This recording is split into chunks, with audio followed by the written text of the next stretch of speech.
अल्लाह इसको पसंद नहीं करता कि आदमी अपशब्द के साथ जबान खोले। ये और बात है कि किसी पर जुल्म किया गया हो और अल्लाह सब कुछ सुनने और जानने वाला है। अगर तुम पर जुल्म हुआ है तो यद्यपि तुम्हें हक है कि बुराई बयान करो, लेकिन अगर तुम खुले और छिपे में भलाई ही किए जाओ या कम से कम बुराई को माफ कर दो, तो अल्लाह का गुण भी यही है कि वो बड़ा माफ करने वाला है।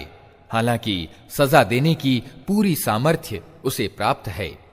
जो लोग अल्लाह और उसके रसूलों के साथ इनकार की नीति अपनाते हैं और चाहते हैं कि अल्लाह और उसके रसूलों के बीच अंतर करें और कहते हैं कि हम किसी को मानेंगे और किसी को न मानेंगे और इनकार और ईमान के बीच में एक राह निकालना चाहते हैं, वे सब पक्के अधर्मी हैं और ऐसे अधर्मियों के लिए हमने वो सजा तैयार कर रखी है जो उन्हें अपमानित कर देने वाली होगी। इसके विपरीत जो लोग अल्लाह और उसके सभी रसूलों को मानें और उनके बीच अंतर न करें, उनको हम जरूर उनका बदला देंगे और अल्लाह बड़ा माफ करने वाला और रहम करने वाला है। ऐ नबी, ये किताब वाले अगर आज तुमसे मांग रहे हैं कि तुम आसमान से कोई लेख उन पर अवतरित कराओ, तो इससे बढ़ चढ़कर अपराधजनक मांगें ये पहले मूसा से कर चुके हैं। उससे तो इन्होंने कहा था कि हमें अल्लाह को खुल्लम खुल्ला दिखा दो, और इसी सरकशी के कारण अचानक इन पर बिजली टूट पड़ी थी। फिर इन्होंने बछड़े को अपना माबूद यानी उपास्य बना लिया, हालांकि ये खुली खुली निशानियां देख चुके थे। इस पर भी हमने इन्हें माफ किया। हमने मूसा को स्पष्ट आदेश प्रदान किया था और इन लोगों पर तूर पर्वत को उठाकर इनसे उस आदेश के अनुपालन का पक्का वादा लिया था। हमने इनको आदेश दिया कि दरवाजे में सजदा करते हुए दाखिल हो। हमने इनसे कहा कि सब्त का कानून न तोड़ो और इस पर इनसे पक्का वादा लिया। आखिरकार इनके प्रतिज्ञा भंग करने के कारण और इस कारण कि इन्होंने अल्लाह की आयतों को झुठलाया और अनेक पैगंबरों को नाहक कत्ल किया और यहां तक कहा कि हमारे दिल आवरणों में सुरक्षित हैं। हालांकि वास्तव में इनके अधर्म के कारण अल्लाह ने इनके दिलों पर ठप्पा लगा दिया है और इसी कारण ये बहुत कम ईमान लाते हैं। फिर अपने इनकार में ये इतने बढ़े कि मरियम पर बड़ा लांछन लगाया और खुद कहा कि हमने मसीह ईसा मरियम के बेटे अल्लाह के रसूल का कत्ल कर दिया है। हालांकि वास्तव में इन्होंने न उसकी हत्या की न सूली पर चढ़ाया, बल्कि मामला इनके लिए संदिग्ध कर दिया गया। और जिन लोगों ने इसके विषय में मतभेद किया है वे भी वास्तव में शक में पड़े हुए हैं। उनके पास इस मामले में कोई ज्ञान नहीं है, सिर्फ अटकल पर चल रहे हैं। उन्होंने मसीह को यकीनन कत्ल नहीं किया, बल्कि अल्लाह ने उसको अपनी ओर उठा लिया। अल्लाह जबरदस्त ताकत रखने वाला और तत्वदर्शी है, और किताब वालों में से कोई ऐसा ना होगा जो उसकी मौत से पहले उसको मान ना लेगा, और क़यामत के दिन वो उस पर गवाही देगा। सारांश ये कि इन यहूदियों की इसी अत्याचार पूर्ण नीति के कारण और इस कारण कि ये बहुधा अल्लाह के मार्ग से रोकते हैं और ब्याज लेते हैं जिससे इन्हें रोका गया था, और लोगों के माल नाजायज तरीकों से खाते हैं, हमने बहुत सी अच्छी पाक चीजें इनके लिए हराम यानी अवैध कर दी जो पहले इनके लिए हलाल यानी वैध थी। और जो लोग इनमें से इनकार करने वाले हैं उनके लिए हमने दर्दनाक अजाब तैयार कर रखा है। मगर उनमें जो लोग ज्ञान में पक्के हैं और ईमानदार हैं वे सब उस शिक्षा पर ईमान लाते हैं जो ए नबी तुम्हारी ओर उतारी गई है और जो तुमसे पहले उतारी गई थी। इस तरह के ईमान लाने वाले और नमाज और ज़कात की पाबंदी करने वाले और अल्लाह और आखिरत के दिन पर सच्चा ईमान रखने वाले लोगों को हम जरूर ही बड़ा बदला देंगे। ए नबी, हमने तुम्हारी ओर उसी तरह वही यानी प्रकाशना भेजी है जिस तरह नूह और उसके बाद के पैगंबरों की ओर भेजी थी। हमने इब्राहीम, इस्माइल, इसहाक, याकूब और याकूब की संतान ईसा, अय्यूब, यूनुस, हारून और सुलेमान की ओर प्रकाशना भेजी। हमने दाऊद को जबूर दी। हमने उन रसूलों पर भी प्रकाशना भेजी जिनकी चर्चा हम इससे पहले तुमसे कर चुके हैं और उन रसूलों पर भी जिनकी चर्चा तुमसे नहीं की। हमने मूसा से इस तरह बातचीत की जिस तरह बातचीत की जाती है। ये सारे रसूल खुशखबरी देने वाले और डराने वाले बनाकर भेजे गए थे ताकि उनको भेज देने के बाद लोगों के पास अल्लाह के मुकाबले में कोई तर्क न रहे। और अल्लाह हर हाल में प्रभावशाली और तत्वदर्शी है। लोग नहीं मानते तो न माने, मगर अल्लाह गवाही देता है कि ए नबी, जो कुछ उसने तुम पर उतारा है अपने ज्ञान से उतारा है और इस पर फरिश्ते भी गवाह हैं। यद्यपि अल्लाह का गवाह होना बिल्कुल काफी है। जो लोग इसको मानने से खुद इनकार करते हैं और दूसरों को अल्लाह के रास्ते से रोकते हैं, वे यकीनन गुमराही में हक से बहुत दूर निकल गए हैं। इस तरह जिन लोगों ने इनकार और विद्रोह की नीति अपनाई और अन्याय और अत्याचार पर उतर आए, अल्लाह उनको हरगिज माफ न करेगा और उन्हें कोई मार्ग जहन्नम के मार्ग के सिवा न दिखाएगा जिसमें वे हमेशा रहेंगे। अल्लाह के लिए यह कोई कठिन काम नहीं है। लोगो, ये रसूल तुम्हारे पास तुम्हारे रब की ओर से सत्य लेकर आ गया है, ईमान ले आओ, तुम्हारे ही लिए बेहतर है। और अगर इनकार करते हो तो जान लो कि आसमानों और जमीन में जो कुछ है सब अल्लाह का है और अल्लाह सब कुछ जानने वाला भी है और गहरी समझ वाला भी। ऐ किताब वालो, अपने दीन में हद से आगे ना बढ़ो और अल्लाह से लगाकर सत्य के सिवा कोई बात न कहो।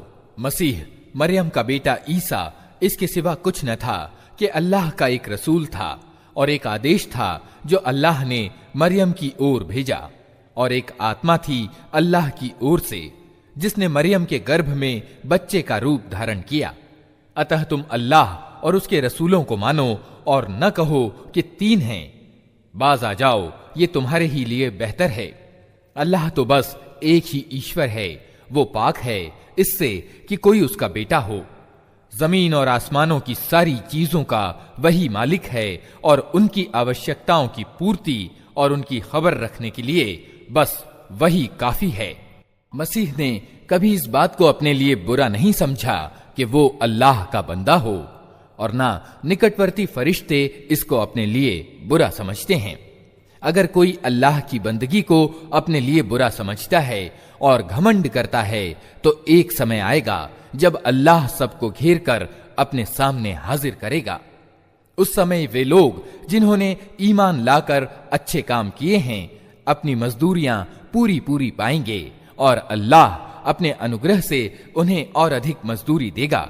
और जिन लोगों ने बंदगी को बुरा समझा और घमंड किया है उनको अल्लाह दर्दनाक सजा देगा।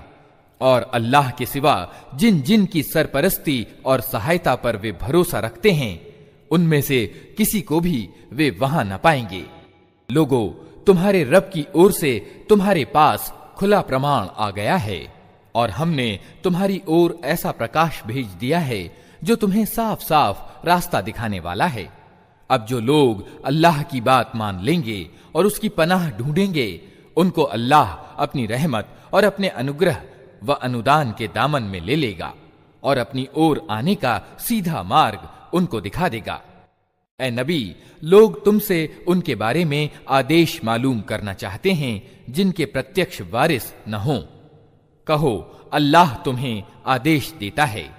अगर कोई आदमी बिना औलाद मर जाए और उसकी एक बहन हो तो वो उसके छोड़े हुए माल में से आधा पाएगी, और अगर बहन बिना औलाद मरे तो भाई उसका वारिस होगा।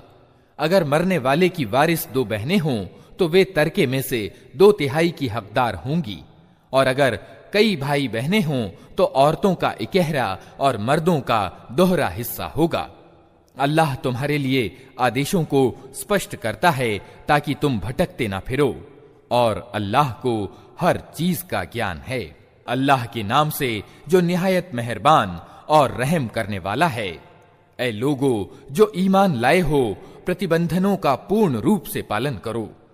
तुम्हारे लिए चौपायों की जाति के सब जानवर हलाल किए गए, सिवाय उनके जो आगे चलकर तुम्हें बताए जाएंगे। लेकिन इहराम की हालत में शिकार को अपने लिए हलाल ना कर लो, बेशक अल्लाह जो चाहता है हुक्म देता है। ऐ लोगो, जो ईमान लाए हो, अल्लाह की निशानियों का निरादर न करो। हराम महीनों में से किसी को हलाल ना कर लो। कुर्बानी के जानवर पर हाथ न डालो, न उन जानवरों पर हाथ डालो जिनकी गर्दनों में नजर कर देने की निशानी के तौर पर पट्टे पड़े हुए हों। न उन लोगों को छेड़ो जो अपने रब के अनुग्रह और उसकी प्रसन्नता की तलाश में प्रतिष्ठित घर यानी काबा की ओर जा रहे हों। हाँ, जब इहराम की हालत समाप्त हो जाए तो शिकार कर सकते हो। और देखो, एक गिरोह ने जो तुम्हारे लिए प्रतिष्ठित मस्जिद यानी मस्जिद हराम का रास्ता बंद कर दिया है, तो इस पर तुम्हारा गुस्सा तुम्हें इतना उत्तेजित न कर दे कि तुम भी उनके मुकाबले में अनुचित ज्यादतियां करने लगो। नहीं, जो काम नेकी और तकवा यानी ईश भक्ति के हैं उनमें सबको सहयोग दो, और जो गुनाह और ज्यादती के काम हैं उनमें किसी को सहयोग न दो। अल्लाह से डरो, उसकी सजा बहुत सख्त है।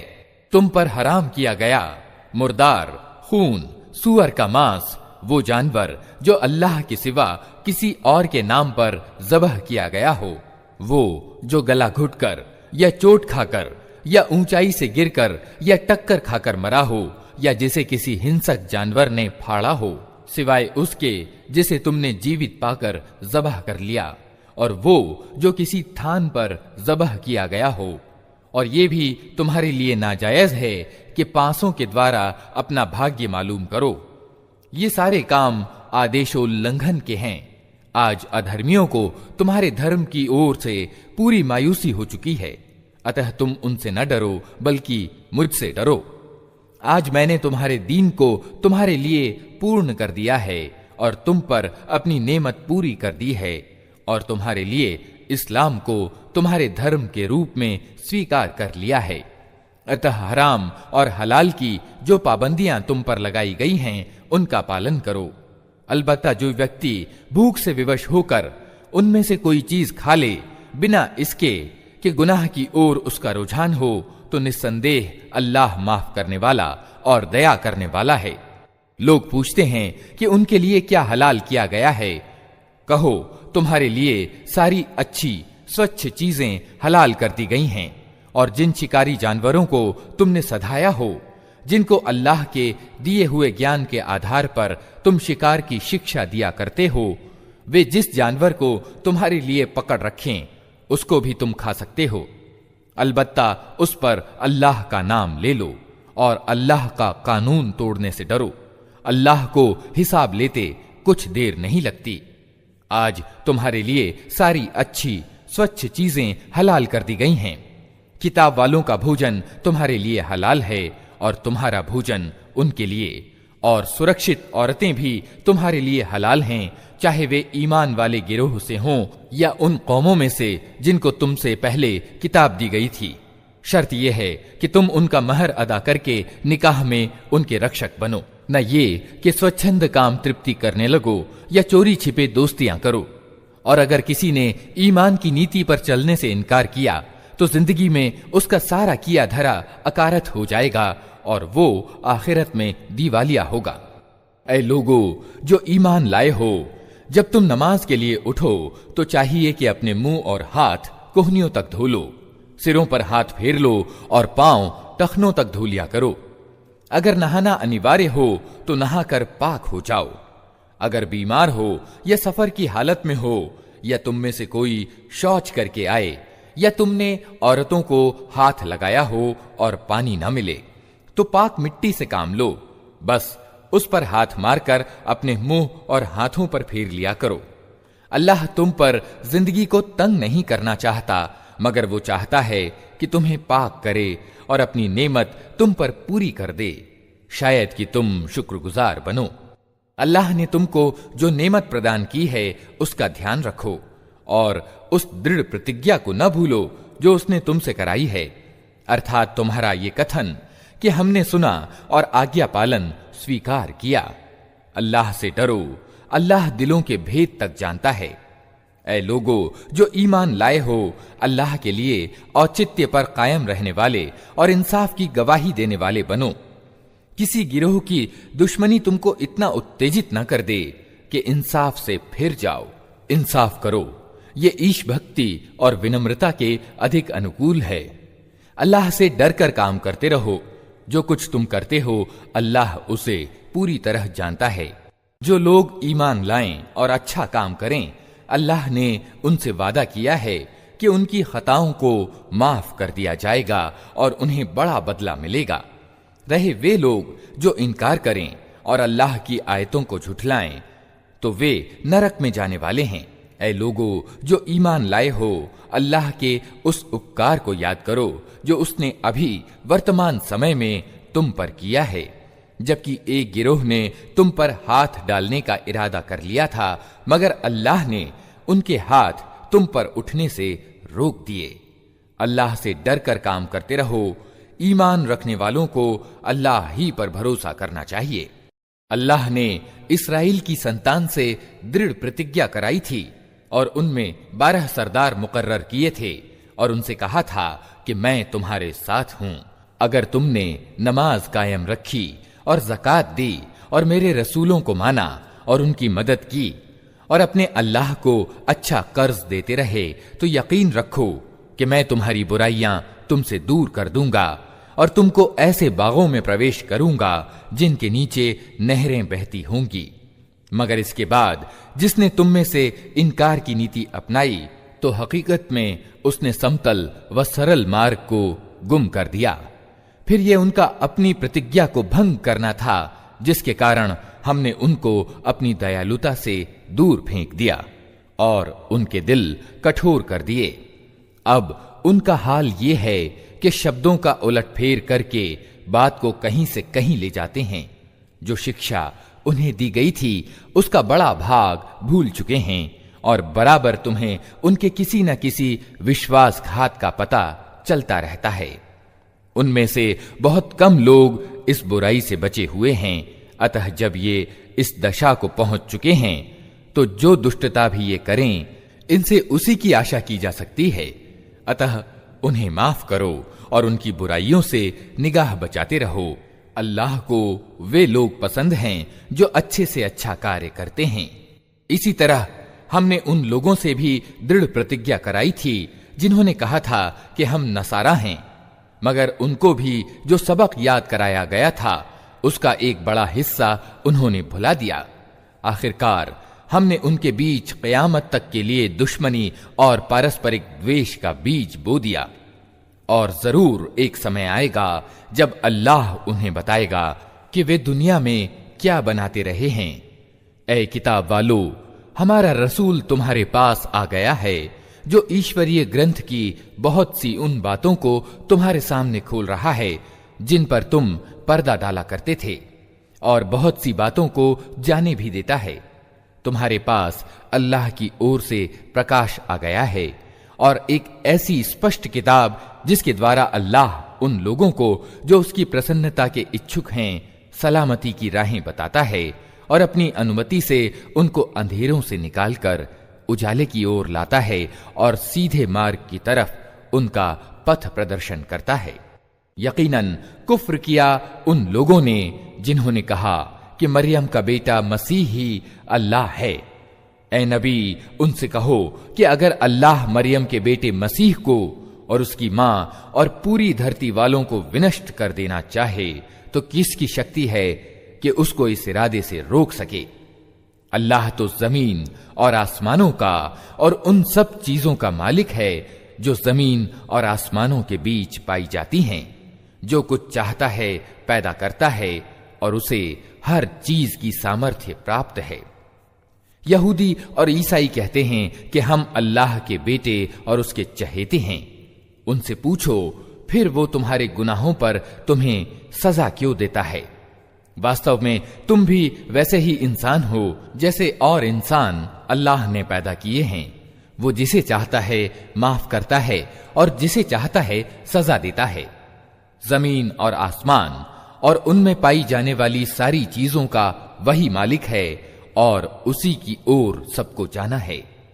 ऐ किताब वालों, हमारा ये रसूल ऐसे समय में तुम्हारे पास आया है और धर्म की स्पष्ट शिक्षा तुम्हें दे रहा है, जबकि रसूलों के आने का सिलसिला एक मुद्दत से बंद था, ताकि तुम ये न कह सको कि हमारे पास कोई शुभ समाचार देने वाला और डराने वाला नहीं आया।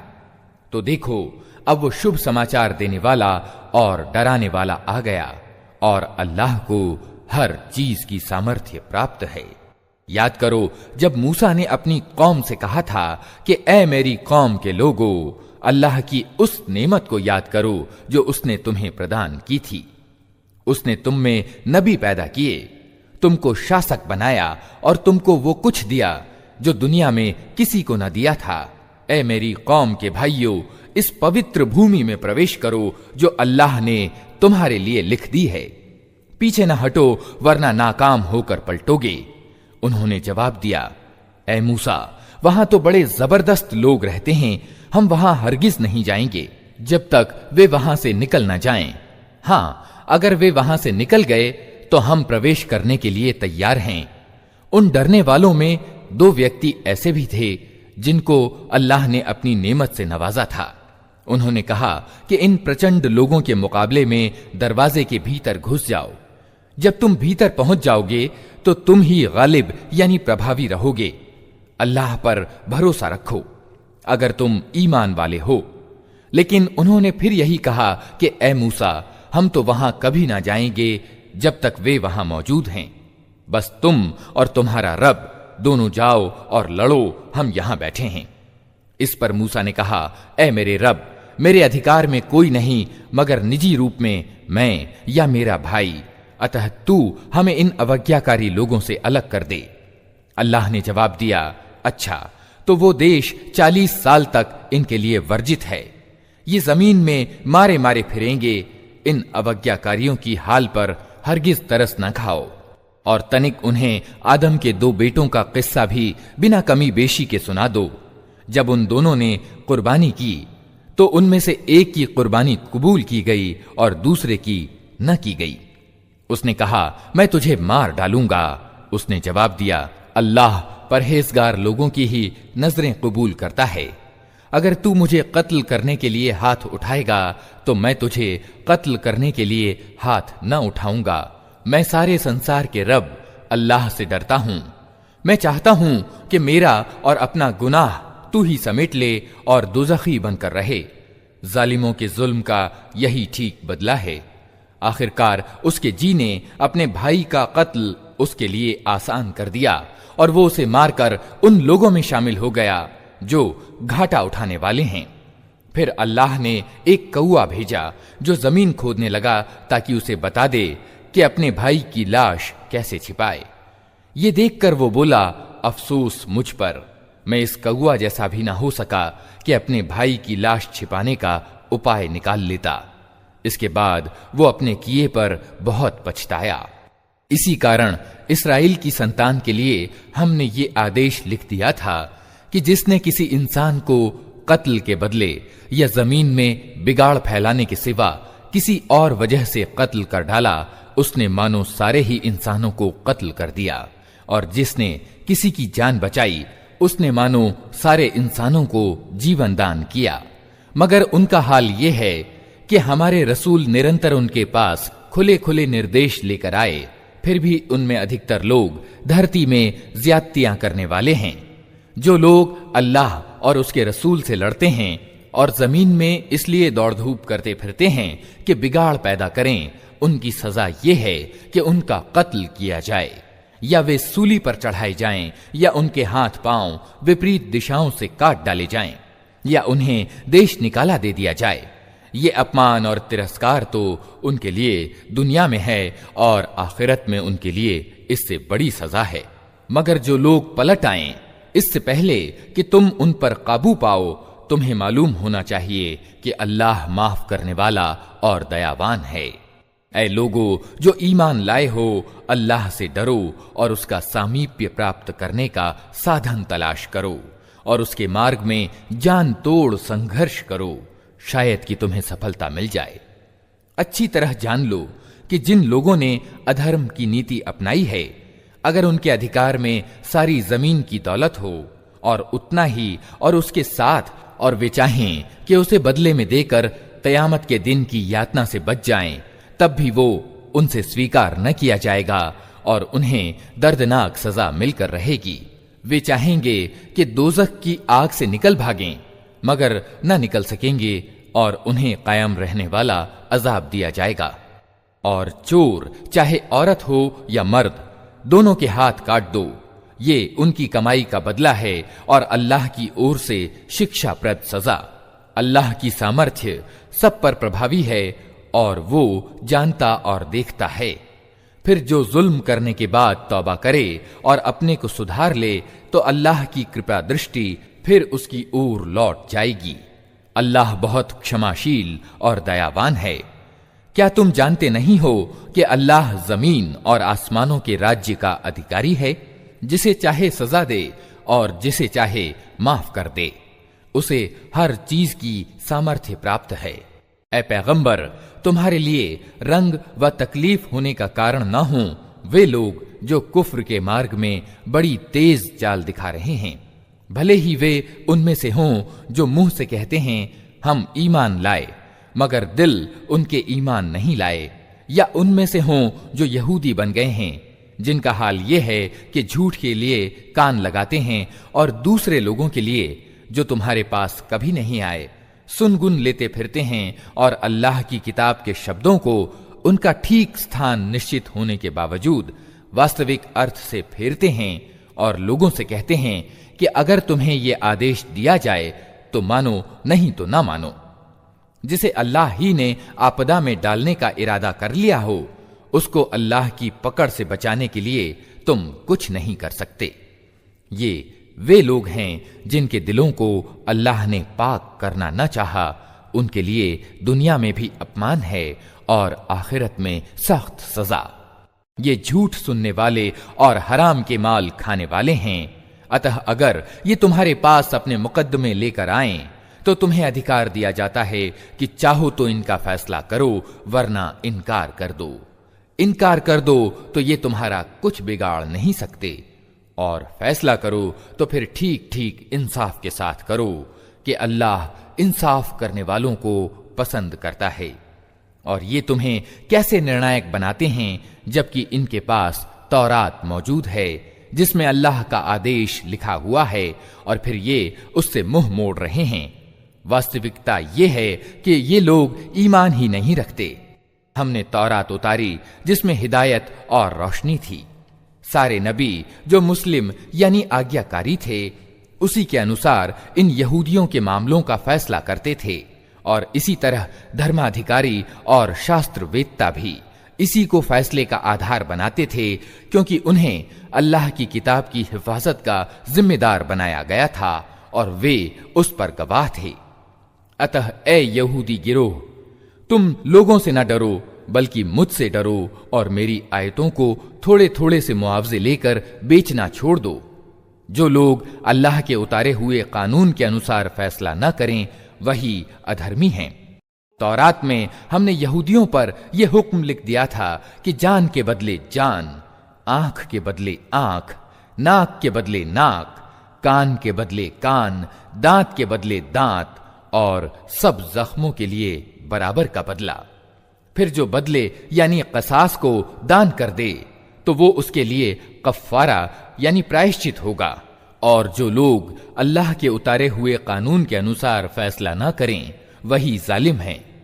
फिर हमने इन पैगंबरों के बाद मरियम के बेटे ईसा को भेजा। तौरात में से जो कुछ उसके सामने मौजूद था वो उसकी पुष्टि करने वाला था, और हमने उसे इंजील प्रदान की जिसमें रहनुमाई और रोशनी थी, और वो भी तौरात में से जो कुछ उस समय मौजूद था उसकी पुष्टि करने वाली थी। और अल्लाह से डरने वाले लोगों के लिए सर्वथा मार्गदर्शन और नसीहत थी। हमारा आदेश था कि इंजील वाले उस कानून के अनुसार फैसला करें जो अल्लाह ने उसमें उतारा है, और जो लोग अल्लाह के उतारे हुए कानून के अनुसार फैसला ना करें वही पाबंदी तोड़ने वाले यानी फासिक हैं। फिर ए नबी, हमने तुम्हारी ओर ये किताब भेजी जो हक यानी सत्य लेकर आई है, और मूल किताब में से जो कुछ उसके आगे मौजूद है उसकी पुष्टि करने वाली और उसकी संरक्षक है। अतः तुम अल्लाह के उतारे हुए कानून के अनुसार लोगों के मामले का फैसला करो, और जो हक यानी सत्य तुम्हारे पास आया है उससे मुंह मोड़कर उनकी इच्छाओं का पालन न करो। हमने तुम इंसानों में से हर एक के लिए एक धर्म विधान और कार्य प्रणाली निर्धारित की। यद्यपि अगर तुम्हारा अल्लाह चाहता तो तुम सबको एक उम्मत यानी समुदाय भी बना सकता था, लेकिन उसने ये इसलिए किया कि जो कुछ उसने तुम लोगों को दिया है उसमें तुम्हारी आजमाइश करे। अतः भलाइयों में एक दूसरे से आगे बढ़ जाने की कोशिश करो। आखिरकार तुम सबको अल्लाह की ओर पलट कर जाना है, फिर वो तुम्हें असल हकीकत बता देगा जिसमें तुम मतभेद करते रहे हो। अतः ए नबी, तुम अल्लाह के उतारे हुए कानून के अनुसार इन लोगों के मामलों का फैसला करो और इनकी इच्छाओं का पालन न करो। सावधान रहो कि ये लोग तुम्हें फरेब में डालकर उस मार्गदर्शन से तनिक भी फेरने न पाएं जो अल्लाह ने तुम्हारी ओर अवतरित किया है। फिर अगर ये उससे मुंह मोड़ें तो जान लो कि अल्लाह ने इनके कुछ गुनाहों के बदले में इनको मुसीबत में डालने का इरादा ही कर लिया है, और ये हकीकत है कि इन लोगों में से अधिकतर उल्लंघनकारी हैं। अगर ये अल्लाह के कानून से मुंह मोड़ते हैं तो क्या फिर अज्ञान का फैसला चाहते हैं? हालांकि जो लोग अल्लाह को मानते हैं उनके नजदीक अल्लाह से अच्छा फैसला करने वाला और कौन हो सकता है। ऐ लोगों जो ईमान लाए हो, यहूदियों और ईसाइयों को अपना साथी और मित्र न बनाओ। ये आपस ही में एक दूसरे के मित्र हैं, और अगर तुम में से कोई उनको अपना मित्र बनाता है तो उसकी गिनती भी फिर उन्हीं लोगों में से है। यकीनन अल्लाह जालिमों को सीधे रास्ते से महरूम कर देता है। तुम देखते हो कि जिनके दिलों में कपटाचार का रोग है वे उन्हीं में दौड़ धूप करते फिरते हैं। कहते हैं हमें डर लगता है कि कहीं हम किसी मुसीबत के चक्कर में न फंस जाएं, मगर असंभव नहीं कि अल्लाह जब तुम्हें निर्णायक विजय प्रदान करेगा या अपनी ओर से कोई और बात सामने लाएगा तो ये लोग अपने उस कपटाचार पर जिसे ये मन में छुपाए हुए हैं लज्जित होंगे, और उस समय ईमान वाले कहेंगे क्या ये वही लोग हैं जो अल्लाह के नाम से कड़ी कड़ी कस्में खाकर विश्वास दिलाते थे कि हम तुम्हारे साथ हैं। इनका सारा किया धरा अकारथ गया और आखिरकार ये असफल होकर रहे। ऐ लोगों जो ईमान लाए हो, अगर तुम में से कोई अपने धर्म से फिरता है तो फिर जाए। अल्लाह और बहुत से लोग ऐसे पैदा कर देगा जो अल्लाह को प्रिय होंगे और अल्लाह उनको प्रिय होगा, जो ईमान वालों पर नरम और अधर्मियों के लिए कठोर होंगे, जो अल्लाह के मार्ग में जान तोड़ कोशिश करेंगे और किसी भर्त्स न करने वाले की निंदा से न डरेंगे। अल्लाह का ये अनुग्रह है, जिसे चाहता है प्रदान करता है। अल्लाह विस्तृत साधनों का मालिक है और सब कुछ जानता है। तुम्हारे मित्र तो वास्तव में सिर्फ अल्लाह और अल्लाह का रसूल और वे ईमान वाले हैं जो नमाज कायम करते हैं, ज़कात देते हैं और अल्लाह के आगे झुकने वाले हैं। और जो अल्लाह और उसके रसूल और ईमान वालों को अपना मित्र बना ले, उसे मालूम हो कि अल्लाह की जमात ही प्रभावी होकर रहने वाली है। ऐ लोगों जो ईमान लाए हो, तुमसे पहले के किताब वालों में से जिन लोगों ने तुम्हारे धर्म को हंसी और मनोरंजन का सामान बना लिया है, उन्हें और दूसरे अधर्मियों को अपना दोस्त और साथी न बनाओ। अल्लाह से डरो अगर तुम ईमान वाले हो। जब तुम नमाज के लिए पुकारते हो तो वे उसकी मजाक उड़ाते और उससे खेलते हैं। इसका कारण यह है कि वे बुद्धिहीन हैं। इनसे कहो, ऐ किताब वालो, तुम जिस बात पर हमसे बिगड़े हो वो इसके सिवा और क्या है कि हम अल्लाह पर और धर्म की उस शिक्षा पर ईमान लाए हैं जो हमारी ओर अवतरित हुई है और हमसे पहले भी अवतरित हुई थी। और तुम में से अक्सर लोग फासिक यानी उल्लंघनकारी हैं। फिर कहो, क्या मैं उन लोगों को बताऊं जिनका परिणाम अल्लाह के यहां फासिकों यानी उल्लंघनकारियों से भी बुरा है? वे जिन पर अल्लाह की फिटकार पड़ी, जिन पर उसका प्रकोप हुआ, जिनमें से बंदर और सूअर बन गए, जिन्होंने बढ़े हुए फसादी यानी तागूत की बंदगी की, उनका दर्जा और भी ज्यादा बुरा है और वे सीधे समतल मार्ग से बहुत ज्यादा भटके हुए हैं। जब ये तुम लोगों के पास आते हैं तो कहते हैं कि हम ईमान लाए, हालांकि वे इनकार लिए हुए आए थे और इनकार ही लिए हुए वापस गए। और अल्लाह खूब जानता है जो कुछ ये दिलों में छिपाए हुए हैं। तुम देखते हो कि इनमें से बहुतेरे लोग गुनाह और जुल्म व ज्यादती के कामों में दौड़ धूप करते फिरते हैं और हराम के माल खाते हैं। बहुत बुरे कर्म हैं जो ये कर रहे हैं। क्यों इनके धर्म ज्ञाता और बड़े लोग इन्हें गुनाह पर जबान खोलने और हराम खाने से नहीं रोकते? यकीनन बहुत ही बुरी कृति है जो वे तैयार कर रहे हैं। यहूदी कहते हैं अल्लाह के हाथ बंधे हुए हैं। बांधे गए इनके हाथ और फिटकार पड़ी इन पर उस बकवास के कारण जो ये करते हैं। अल्लाह के हाथ तो खुले हुए हैं, जिस पर चाहता है खर्च करता है। हकीकत यह है कि जो कलाम यानी वाणी तुम्हारे रब की ओर से तुम पर अवतरित हुआ है, वो उनमें से बहुतेरे लोगों की सरकशी और अधर्म में उल्टे बढ़ावे का कारण बन गया है। और उसके बदले में हमने इनके बीच क़यामत तक के लिए दुश्मनी और नफरत डाल दी। जब कभी ये युद्ध की आग भड़काते हैं, अल्लाह उसे ठंडा कर देता है। ये जमीन में बिगाड़ फैलाने का जतन कर रहे हैं, परंतु अल्लाह बिगाड़ पैदा करने वालों को हरगिज पसंद नहीं करता। अगर इस सरकशी के बदले ये किताब वाले ईमान ले आते और ईश भक्ति व विनम्रता की नीति अपनाते, तो हम इनकी बुराइयां इनसे दूर कर देते और इनको नेमत भरी जन्नतों में पहुंचाते। क्या ही अच्छा होता कि इन्होंने तौरात और इंजील और दूसरी किताबों को कायम किया होता, जो इनके रब की ओर से इनके पास भेजी गई थीं। ऐसा करते तो इनके लिए ऊपर से रोजी बरसती और नीचे से उबलती। यद्यपि इनमें कुछ लोग ठीक चल रहे हैं, लेकिन इनमें अधिकतर बड़े ही दुष्कर्मी हैं। ऐ पैगंबर, जो कुछ तुम्हारे रब की ओर से तुम पर अवतरित हुआ है वो लोगों तक पहुंचा दो। अगर तुमने ऐसा न किया तो उसकी पैगंबरी का हक अदा न किया। अल्लाह तुमको लोगों की बुराई से बचाने वाला है। यकीन रखो कि वो अधर्मियों को तुम्हारे मुकाबले में कामयाबी की राह हरगिज न दिखाएगा। साफ कह दो कि ऐ किताब वालों, तुम हरगिज किसी आधार पर नहीं हो जब तक कि तौरात और इंजील और उन दूसरी किताबों को कायम न करो जो तुम्हारी ओर तुम्हारे रब की तरफ से उतारी गई हैं। जरूर ही ये आदेश जो तुम पर तुम्हारे रब की ओर से उतारा गया है, इनमें से बहुतों की सरकशी और इनकार को और बढ़ा देगा। मगर इनकार करने वालों के हाल पर बिल्कुल दुखी ना हो। विश्वास करो कि यहां ठेकेदारी किसी की भी नहीं है। मुसलमान हों या यहूदी, साबी हों या ईसाई, जो भी अल्लाह और अंतिम दिन को मानेगा और अच्छे कर्म करेगा, बेशक उसके लिए न किसी खौफ का मकाम है न रंज का। हमने इस्राएल की संतान से दृढ़ प्रतिज्ञा कराई और उनकी तरफ बहुत से पैगंबर भेजे, मगर जब कभी उनके पास कोई रसूल उनकी इच्छाओं के खिलाफ कुछ लेकर आया तो किसी को उन्होंने झुठलाया और किसी को कत्ल कर दिया, और अपने नजदीक ये समझे कि कोई विपत्ति ना आएगी, इसलिए अंधे और बहरे बन गए।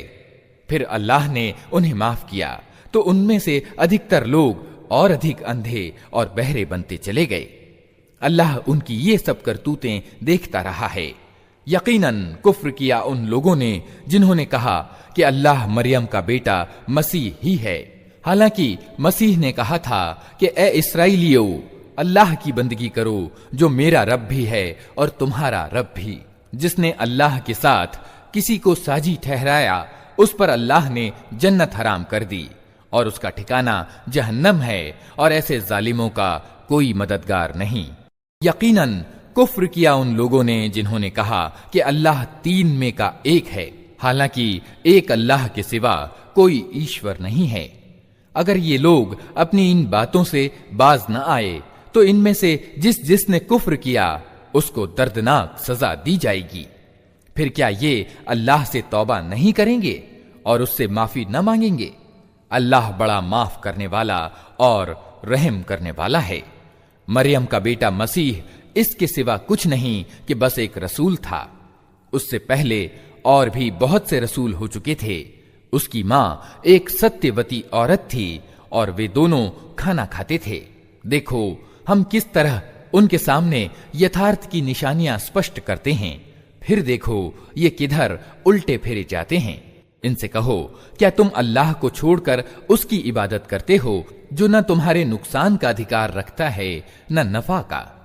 हालांकि सबकी सुनने और सब कुछ जानने वाला तो अल्लाह ही है। कहो, ए किताब वालो, अपने धर्म में नाहक सीमा से आगे ना बढ़ो और उन लोगों की कल्पनाओं और विचारों का अनुसरण न करो जो तुमसे पहले खुद गुमराह हुए और बहुतों को गुमराह किया और सीधे समतल मार्ग से भटक गए। इस्राएल की संतान में से जिन लोगों ने इनकार की नीति अपनाई, उन पर दाऊद और मरियम के बेटे ईसा की जबान से लानत की गई, क्योंकि वे सरकश व उद्दंड हो गए थे और ज्यादतियां करने लगे थे। उन्होंने एक दूसरे को बुरे कर्मों के करने से रोकना छोड़ दिया था। बुरी कार्य प्रणाली थी जो उन्होंने अपनाई। आज तुम उनमें बहुतेरे ऐसे लोग देखते हो जो ईमान वालों के मुकाबले में अधर्मियों का साथ देते और उनसे मित्रता का संबंध जोड़ते हैं।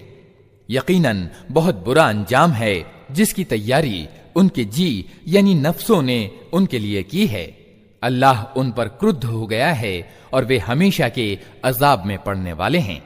अगर वास्तव में ये लोग अल्लाह और पैगंबर और उस चीज के मानने वाले होते जो पैगंबर पर उतरी थी, तो कभी ईमान वालों के मुकाबले में अधर्मियों को अपना साथी न बनाते।